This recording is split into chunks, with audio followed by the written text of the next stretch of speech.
এক ম্যাচেই চেন্নাইয়ের নায়ক বনে গেছেন মুস্তাফিজুর রহমান। বেঙ্গালুরুর বিপক্ষে ধোনির দলের জয়ে রেখেছেন বিশাল অবদান। উইকেট নিয়েছিলেন 4টা। জয় দিয়ে আসর শুরু করে বর্তমান চ্যাম্পিয়নরা।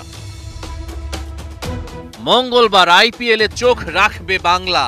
চেন্নাই সুপার কিংসের দ্বিতীয় খেলা। গুজরাট টাইটান্সের বিপক্ষে মাঠে নামবে ওরা। গেল আইপিএলটা ফিজের জন্য ছিল ভুলে যাওয়ার মতো।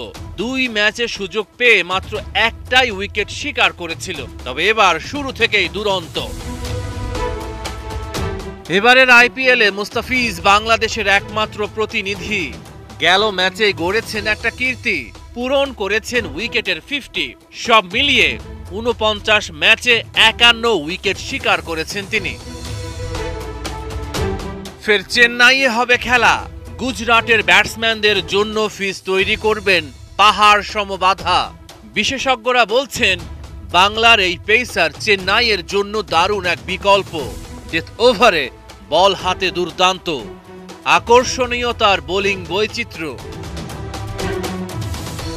ফিট থাকলে চেন্নাইয়ের উদ্বোধনী ম্যাচে নিশ্চিতভাবেই একাদশে থাকতেন মাথিসা পাথিরানা। লঙ্কান পেসারের জায়গায় সুযোগ পেয়েই ফিজের জ্বলে ওঠা। গুজরাটের বিপক্ষে খেলার জন্য পুরো ফিট আছেন পাথিরানা। তবে কি রয়েছে মুস্তাফিজের বাদ পড়ার সম্ভাবনা? দ্বিতীয় ম্যাচেও মুস্তাফিজের খেলার সম্ভাবনা অনেকটাই বেশি, কারণ চেন্নাইয়ের কন্ডিশনে দারুণ বোলিং করেন তিনি। পাথিরানা ফিরলে মুস্তাফিজ পাথিরানা দুইজনই হয়তো খেলবেন।